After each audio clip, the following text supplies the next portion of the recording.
बज रहे थे रात के 10:30। हम किचन का काम ख़त्म करके चले गए थे सोने के लिए। हमने सोचा सोने से पहले बालों में तेल लगा लेते हैं, कल सुबह बाल धुलना है। तो हमें जब बाल धुलना होता है तो एक दिन पहले हम बालों में तेल लगा लेते हैं। तेल हम लगा ही रहे थे, मसाज कर रहे थे सर की। तो बेटे ने फरमाइश करी, मम्मी आपने बहुत दिन से घर पे डोसा नहीं बनाया है, तो कल डोसा बनाइए। हमने ठीक है बना देंगे।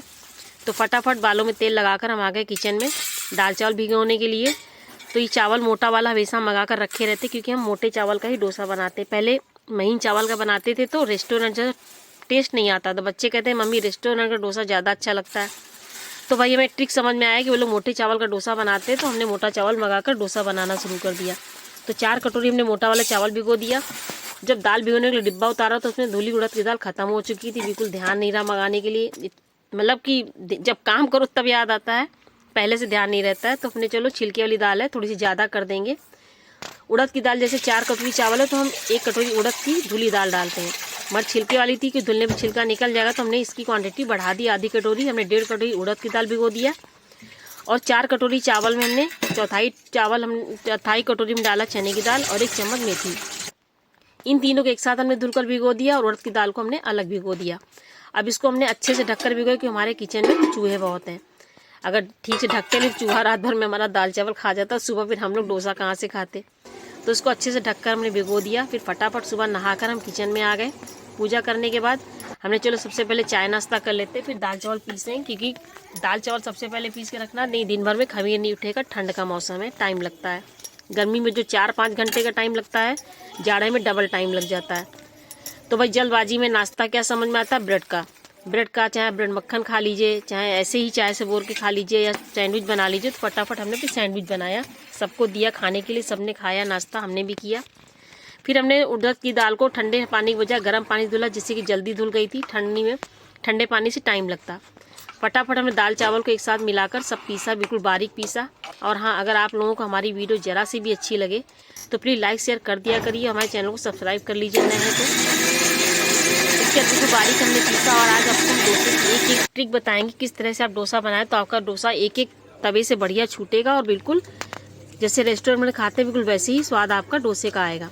तो फटाफट हमने दाल चावल को सब पीस के एक साथ इकट्ठा किया। उसमें डाला हमने नमक, खूब अच्छे से हमने फेंटा उसको, जैसे आप दही बड़े की दाल फेंटती उसी तरह से फेंट कर आप भिगोएंगी दाल। मतलब खमीर उठने के लिए रखेंगे डोसे को, पेस्ट को, तो खमीर जल्दी उठेगा और बहुत ही बढ़िया डोसा बनेगा, जालीदार। तो हमने डोसे को जो पेस्ट था उसको 2-3 मिनट को अच्छे से फेंट दिया। फिर इसको हमने भिगो के रख दिया, मतलब कि प्लेट से ढक के रख दिया खमीर उठने के लिए। फिर आज हम बनाएंगे चने की दाल की चटनी। हमारे यहाँ नारियल चटनी सब लोग कम पसंद करते हैं, तो हमने चने की दाल की चटनी हमने सोचा आपके साथ भी शेयर करेंगे। तो वही हमने चने की दाल आधी कटोरी ले ली, इसको रोस्ट करके भिगो दिया। अब हम तैयार करेंगे इधर आलू का मसाला। तो हमने कढ़ाई चढ़ाई, उसमें डाला हमने जीरा, हींग, राई और करी पत्ता। हींग जीरा जब हो गया तो उसमें डाला हमने 1 चम्मच चने की दाल और 1 चम्मच उड़द की दाल धुली। इस तरह से आलू मसाला तैयार करेंगे तो बहुत ही बढ़िया स्वाद आएगा।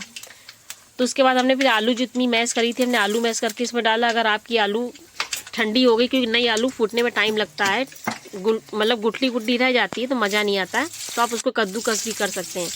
नहीं, हमने तो अपने आलू हमने उबाली थी गरम में ही मैश कर लिया, तो बढ़िया से आलू हमारी मैश हो गई थी।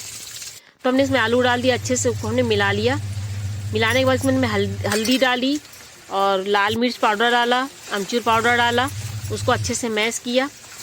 मैश करने के बाद आलू इस तरह से आप डोसा बनाएंगे ना, तो बच्चे देखना एक की बजाय आपके 2 खा लेंगे और आए दिन आपसे फरमाइश करेंगे, इतना बढ़िया डोसा बनता है। तो एक बार हमारे कहने से आप हमारे तरीके से डोसा बनाएंगे तो देखिए कि बहुत बढ़िया डोसा बनेगा। उसमें फिर हमने अमचूर पाउडर डाला, नमक डाला, आलू को अच्छे से मैश किया।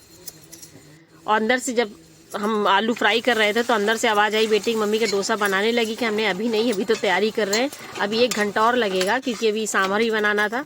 सांभर की रेसिपी हमने आपके साथ नहीं शेयर करी है, कभी और बनाएंगे सांभर, तो आपके साथ की ऐसी वीडियो लंबी हो जाती है। यही आपको वीडियो लंबी लग रही होगी कि कहाँ तक कितना बोल रही है। चलिए, फिर उसके बाद हमने जब आलू हमारा अच्छे से फ्राई हो गया तो उसमें सांभर मसाला डाला, धनिया डाला, हमारा आलू मसाला तैयार हो गया था। फिर हमने जैसे ही हम आलू फ्राई कर रहे थे तो हमारे यहाँ मेरी भाभी आ गई, उनकी बहू आ गई, उनका पोता आ गया। हमने चलो आज उनको भी महक लग गई, के देखिए हम भी आ गए आपके यहाँ डोसा खाने। हमने बिल्कुल आप भी खाइए। फिर हमने चलो जब तक वो लोग आए उनको चाय नाश्ता देने के बाद हम आ गए चटनी बनाने।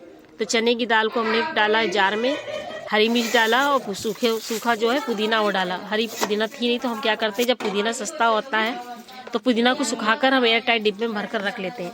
जीरा डाला, उसमें थोड़ा सा पानी डालकर इसको हमने बिल्कुल बारीक पीस लिया। बारीक उसको पीसने के बाद फिर दही पहले से मथ कर रखा था, उसको हमने जो पीसा था चने की दाल का, उसको दही में मिलाया। उसमें हमने काला नमक डाला, मसाले नमक डाला और थोड़ा सा हमने जीरा पाउडर डाला। फिर उसके बाद तड़का लगाने के लिए हमने तेल गरम किया, उसमें डाला हमने जीरा, हींग, थोड़ी सी राई और थोड़ी सी 2 सूखी लाल मिर्च। तड़का लगा दिया हमने। उसके बाद हमने डोसा बनाने के लिए तवा निकाला। और देखिए, जब भी आप डोसा बनाएं, तवा अगर आप लोहे का तवा यूज़ कर रही हैं तो लोहे के तवे में एक बार उसमें 2 पराठे बना लीजिए, जिससे चिकना हो जाएगा, तो आपका एक भी डोसा ख़राब नहीं होगा। हमें जब भी डोसा बनाना होता है हम हमेशा लोहे के तवे पे ही बनाते हैं। अगर मंजा होता है तो उसमें 2 पराठा बना लेते हैं, या फिर अगर आपका पराठा नहीं बना है तो आप क्या करिए, प्याज को उसमें रगड़ दीजिए तेल लगाकर, तो आपका डोसा एक भी ख़राब नहीं होगा। तो हमने तो अपने तवे में 2 पराठा बना लिया था सुबह ही, और उसके बाद फिर तवा हमारा अच्छा हो गया था। अभी देखिए किस तरह से बनाएंगे, देखिए कितना बढ़िया बनेगा। और बनाने के टाइम भी आप जब पेस्ट बनाए तो उसको अच्छे से फिर एक बार फेंट लीजिए। तो 2-3 मिनट तक हमने उसको फिर फेंट लिया था। तवे पे लगाया तेल, हमने थोड़ा सा पानी छिड़का और डोसा बनाना हमने शुरू किया। देखिए हमारा तवा आपको जला हुआ लग रहा होगा कि इसमें 2 पराठे हम बना चुके थे। तो इस तरह से हमारा डोसा एक भी ख़राब नहीं होगा, बहुत ही बढ़िया बनेगा। डोसा हमने फैलाना शुरू किया। 1 चमचा भरकर हमने बैटर लिया था, उसको हमने तवे पे अच्छे से फैला दिया। देखिए कितना बिल्कुल पतला बढ़िया फैला है। और देख किस तरह से अपने आप ही छूट गया, हमको छुड़ाने की ज़रूरत भी नहीं पड़ी। फिर हल्का हल्का सा हमने तेल लगा दिया। बेटे को तो मक्खन का खाना था तो हमने चलो पहले सबको खिला देते हैं, उसको बाद में मक्खन का बनाकर दे देंगे। फटाफट फिर हमने उसमें आलू लगाया। जब हमारा आलू डोसा का बैटर जो नीचे से जो है पेपर सिक गया था तो ऊपर से आलू लगाया और ऊपर से हमने सूखा प्याज, मतलब कच्चा प्याज डाल दिया। ये देखिए कितना बढ़िया हमारा क्रिस्पी डोसा बना है। तो इसी तरह से फटाफट हम डोसा बनाना शुरू किया, सबको खाने के लिए दिया। अभी आपको दिखाएंगे कितना क्रिस्पी डोसा हमारा बना, आपको तोड़कर दिखाएंगे ये वाला डोसा। वो तो मतलब हमारी भाभी का पोता तो पहले उठा लेगा, हमने चलो अच्छा ले जाओ आप। दूसरा डोसा हम आप लोगों को दिखाएंगे तोड़कर कितना क्रिस्पी हमारा ये डोसा बना है। ये देखिए, और इसमें हमने प्याज सब में नहीं डालते, ऊपर से कच्चा डाल देते। इसको बारीक हमने चॉपर में काट लिया था, तो हमारे यहाँ सब लोग ऊपर से कच्चा प्याज ही पसंद करते हैं। चलिए वाला डोसा आपको हम तोड़कर दिखाते हैं कितना क्रिस्पी डोसा हमारा ये बना है। अच्छे से सेक लिया, ये देखिए है ना क्रिस्पी, कितना क्रिस्पी डोसा हमारा बना है ये। तो ये डोसा हम किसको खाने के लिए दिए, हमने अपने भाई को दिए। हमने बता दिया